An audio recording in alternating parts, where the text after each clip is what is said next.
What is up, everyone? Welcome to another episode of Albion Online with your host, Blackboa here. We're about to do some Corrupted Dungeons. I'll start out with my Blightstaff. Corrupted Dungeons are 1v1 experiences that have both PvE and PvP objectives. They are the red caves that we will see in the open world as we go out there to try to find an entrance. And there's 3 levels to it. There's the Hunter, which is non-full loop PvP. There is the Stalker, which is full loop PvP. The last version of the Corrupted Dungeons is the Slayer version, full loop PvP. It does have a higher IP cap. Obviously, the rewards in the lower end Hunter versions are not as good as the highest end Slayer, and they're not as good as Stalker either. But in any event, you still can get lucky through the PvE and find some decent loot if RNG is on your side. The gear that I'm going to wear is my typical Lightstaff build, and this build includes the Thorns, which is incredibly good damage. It includes the Bramble, which is my kill potential. It's a knock-up, and it really sets up some good kills. My Amazing Heal, which is uninterruptible and gives me movement speed. And I'm going to start with Hit and Run. I don't think I'll have mana issues, but if I do, I could always switch to Energetic. But Hit and Run passive allows me to gain some move speed after every 6 spells cast. Typical, I enjoy Mage Robe, not for the Purge ability, although that's pretty good as well, but with my particular playstyle of kiting, I view Frost Shield as best in slot for my style of play, so I love Frost Shield. And I also like the Mage Robe because it has the highest passive attack bonuses for the relatively cheapest price. Instead of having to buy an artifact, you can buy this and get the great bonuses that it has. I use a Mage Cowl because always going to be on Force Field, but if I am fighting someone who's a caster or something like that, I could always switch to Fire Breath as well. And of course, because I deal good auto attack damage because of my Thorns, I will leverage the Zephyr Cape to continuously electrocute my opponents every 15 seconds. That's pretty much it. We're going to go in, see how we stack up with today's Stalker Corrupted Dungeon field, and see how we do. So yeah, so as we can see here, this is the entrance of the Corrupted Dungeon. You get to choose which one you want to go into. The Hunter, non-full loop PvP with maximum or minimum item power required to enter of 800. The Stalker has minimum item power to enter of 900, and the Slayer has 1200 as its minimum requirements, which shows we do not meet it. So we're going to go into the PvP version of Stalker and enter. Alright, so one of the first things I like to do when I enter these Corrupted Dungeons is survey the map and try to find where the bosses are. You can tell where a boss is if on the minimap it shows as a red dot all on its own. There are some false alarm bosses that I can kind of point out here, but for the most part, I always try to figure out where the bosses are and then try to make a bit of space for myself. So as I go through the dungeon, I'm clearing these PvE mobs to make a kind of like a circle of kiting, because my style here with this is not charging in on someone, it's them charging in on me and me trying to kite. So for that to occur, we have to create a bit of a pathway. So our pathway brings us down here because we saw that we had a boss right here. There's another boss there, always 2 bosses per map. And then this cluster looks like it could be a boss, or that looks like it could be a boss, but these 2 are not bosses. It's just the 1 dot with the square type. You also get a little chest at the end of these, which, again, RNG. Sometimes you get lucky, but it's probably not going to be huge revenue from these dungeons. So yeah, once you're able to read the map a little bit, you're able to see exactly what route to plot, what route to take, and you begin clearing the mobs. When the enemies invade us, or when we invade them, we will be able to reset our skill cooldowns right when they come in or we teleport out, so that even if we just used the big skill with a big cooldown, everything is refreshed once you enter the arena with the other player. It's the exact same map. It's either going to be the map that I'm on or the map that he's on. Alright, well, here's our first little matchup here. Let's see how it goes. Alright, he's up there. Now that we teleported into this area, you see that there's these totems here. Let's say the fight isn't going your way and you just want to leave. You have to break 3 of these crystals and suddenly you get banished. This could actually be kind of tough, I'm not gonna lie. Okay, that kind of hurt.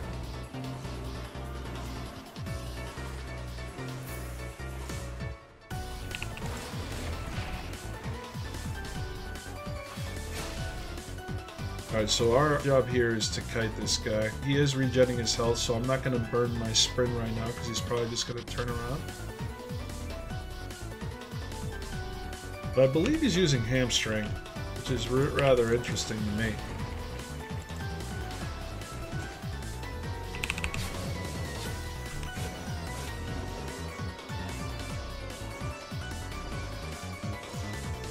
This is the annoying part, because now he's going to get a free thing off on me, I think.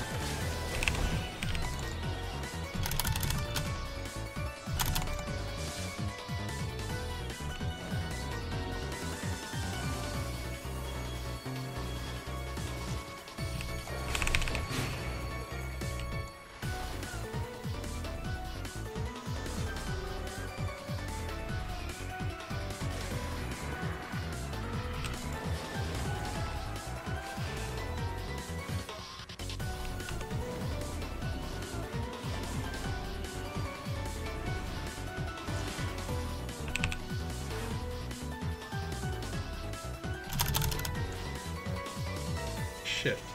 Oh, shit. Okay.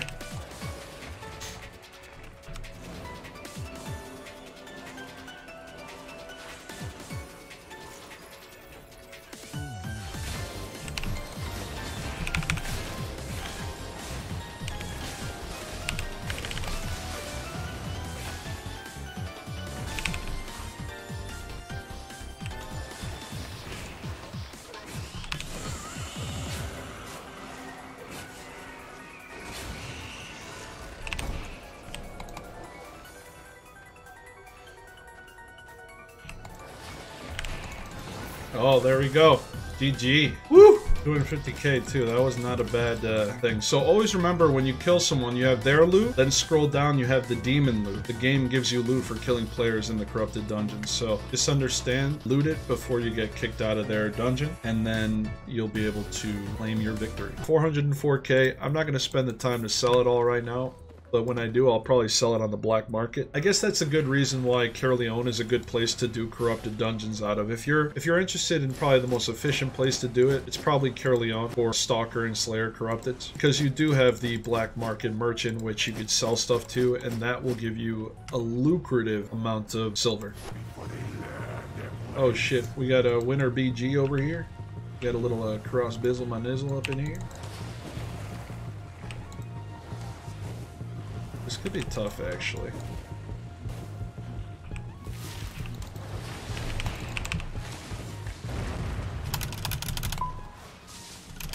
Oh, don't tell me this guy's got Wanderlust, bro. Are you serious?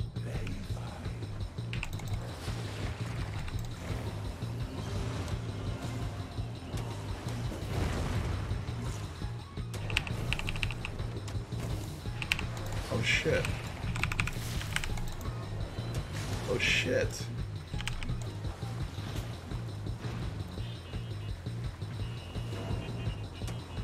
Oh.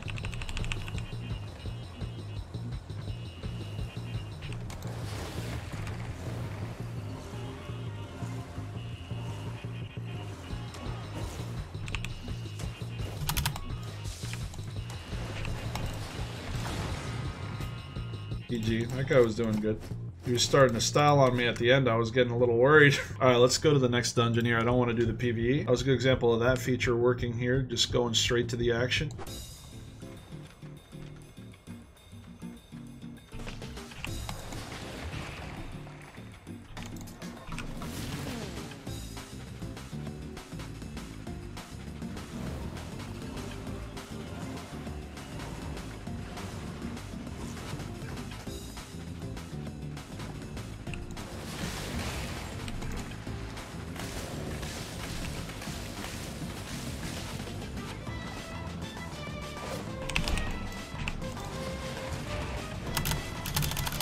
Got him.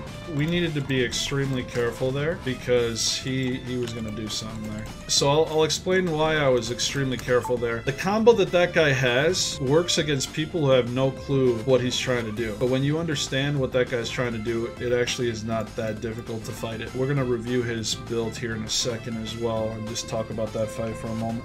So when you fight someone who has this helmet in particular, they're always using this ability. So release a cloud of pollen in a radius around you, putting all enemies hit to sleep. Taking damage wakes the enemy. It turns you invisible as well. It's a really good way to basically have you stand still so that he can then cast his armor piercer, which would silence you, and then he can cast his E, which would basically destroy you because you would not be able to cast any counters like the frost shield in my case, or a bop like I did earlier. That is the whole combo, right? And so then you look at the rest of his build. He also has Swift Cut. That's how he kind of comes in at you to get his combo off. So this is a dash, has 11-meter range. As long as you stay away from him, stay out of his range, he will not be able to hit you with this. And so I was very careful to not be in range. At the end there, we did get into range, but I also knew I had a bop, and we luckily were able to bop him the moment he came in. He failed to land his noise eraser. We just kind of kited him out a little bit, but just know when you have somebody this cap on, you got to be extremely careful. Look at how they can catch you with their shoes, and then you can act accordingly.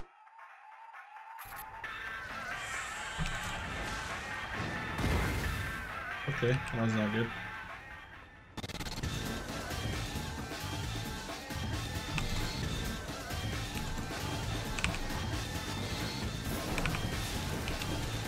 Woo.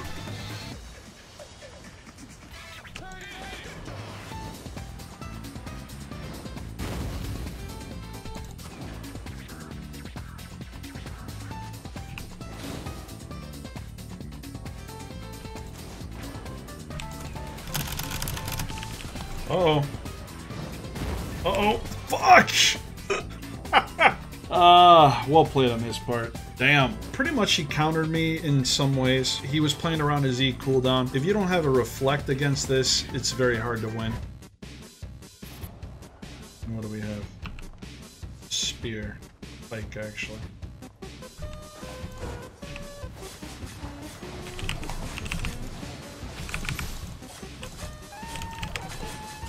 I fucked up.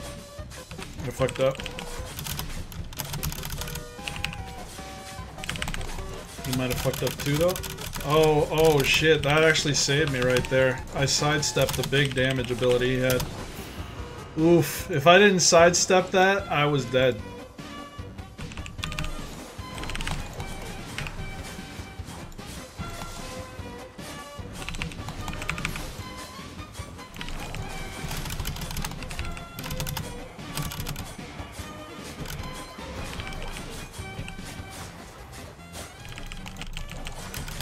Sorry, homie.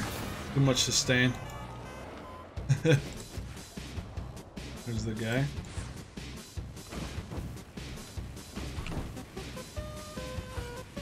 Okay, he hits me with that right off the rip.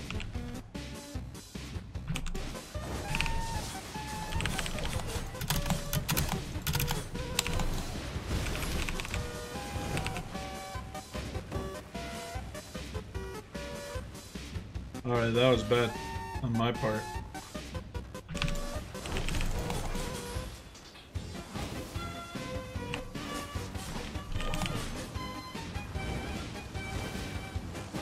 He's no longer using that anymore. Interesting.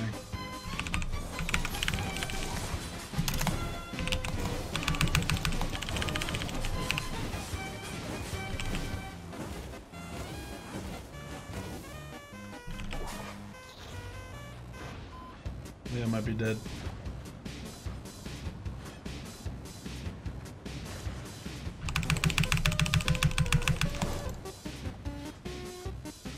Well, maybe not.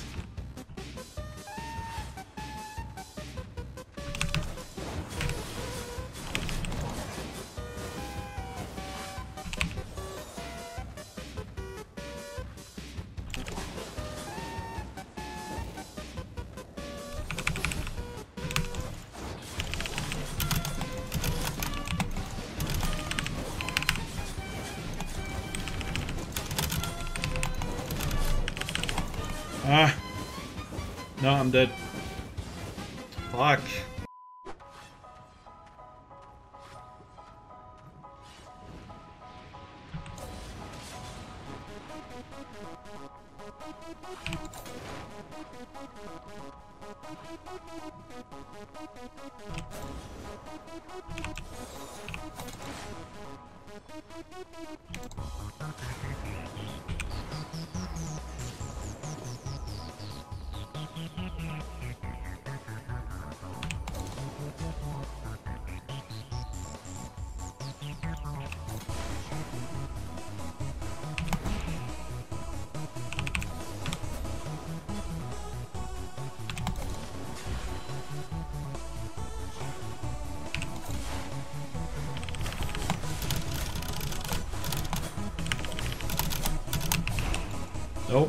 Sorry, bro.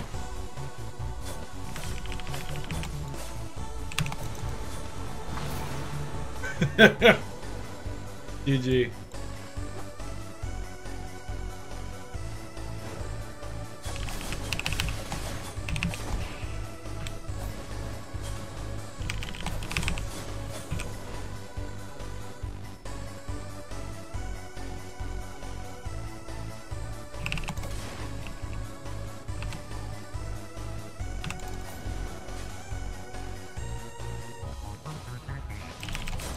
Okay, you might have something here.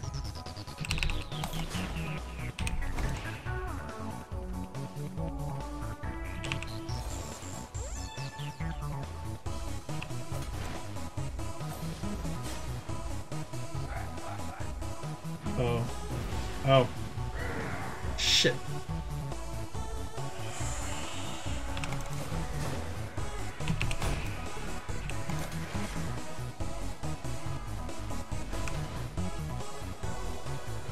Okay, this is not good at all.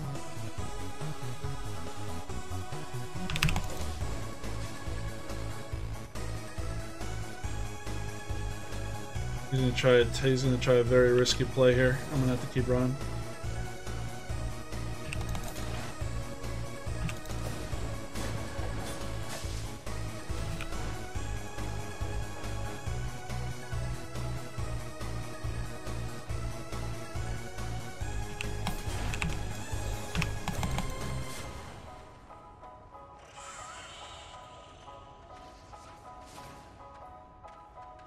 Ooh, he might be going down here.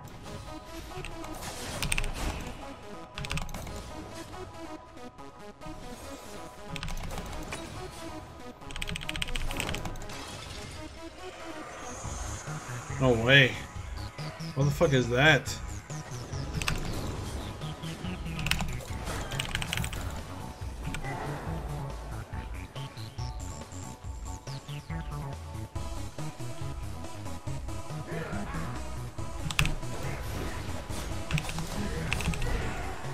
Oh shit! Oh my! Oh my goodness! Good fight. GG, bro. That was tough.